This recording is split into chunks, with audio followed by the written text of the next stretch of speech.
L'Olympique Lyonnais rétrogradé en deuxième division par la DNCG. Alors personnellement, ça ne me surprend pas puisque la DNCG avait déjà mis en garde John Textor. Mais moi, je voudrais quand même revenir sur deux points. Le premier, c'est qu'il ne faut pas oublier que les supporters lyonnais ont été quand même assez sévères avec Jean-Michel Aulas et vous avez demandé son départ. Donc aujourd'hui, vous en récoltez un peu les fruits que vous avez, entre guillemets, voulu, parce que Jean-Michel Aulas, malgré ses défauts, il avait quand même fait de Lyon un grand club, hein, il avait la maîtrise des synergies collectives au niveau politique, au niveau économique, et que quelque part on peut se poser la question si Jean-Michel Aulas n'a pas volontairement vendu ce club à un tocard qui est John Textor, en sachant qu'il est plutôt un showman à l'américaine et que lui, son modèle économique, c'est plutôt certainement un championnat de type MLS, et c'est pour ça d'ailleurs qu'il ne comprend pas vraiment le fonctionnement, on va dire, du football français. En tout cas, c'est mon point de vue. Mais ne pas oublier que les supporters lyonnais aussi ont une part de responsabilité sur ça. Ensuite, il faut revenir sur un deuxième point, c'est le manque professionnel de la Ligue nationale de football, notamment de sa DNCG, qui valide aussi les investissements et les nouveaux repreneurs dans le football. On l'a vu Bordeaux, ça a été le même problème, et je pense que la Ligue, elle a aussi sa part de responsabilité. C'est pour ça qu'il faut casser la licence de la Ligue professionnelle de football, qu'il faut la placer sous tutelle, et il faut exiger que les clubs fonctionnent avec des budgets où on est sûr qu'il y a l'argent sur le compte bancaire. Quand vraiment il y a des repreneurs qui ont des garanties, comme McCourt à Marseille, qui lui est un vrai businessman.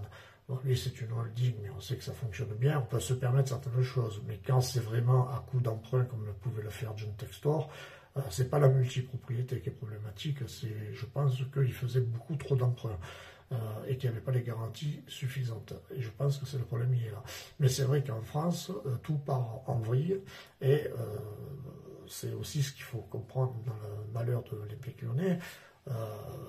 Parce que, je veux dire, on a vraiment des personnes qui aujourd'hui ont beaucoup de projets, mais qui n'ont pas d'argent, et que les autorités publiques valident un peu tout et n'importe quoi, et que malheureusement, on n'a plus de politique pertinente, et c'est sûr que le football français va à sa perte, notamment qu'il faut vendre les droits télé, que l'absence de l'Olympique Lyonnais peut avoir une incidence. On a déjà perdu Bordeaux.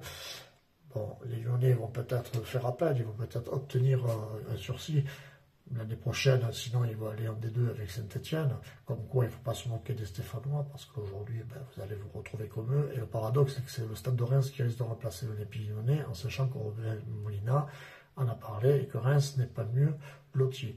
Donc voilà ce que je voulais dire. Moi, personnellement, il n'y a pas d'Olympico, hein, c'est pour les jeunes. Hein. Pour moi, l'Olympique Lyonnais, je respecte l'histoire de Lyon, surtout à travers Jean-Michel Aulas. J'ai un peu de la peine pour les vrais supporters lyonnais, mais quelque part, parce que j'écoute un peu les réactions sur les réseaux sociaux, les supporters lyonnais ont aussi fait en sorte à ce que Jean-Michel Aulas il parte, alors que je pense que vous aurez dû être un peu plus patient, laisser faire Jean-Michel Aulas la transition avec peut-être la famille ou des vrais partenaires pour lesquels lui-même il avait peut-être prévu, et je pense que l'Olympique Lyonnais en serait pas là. Allez, passez une bonne soirée.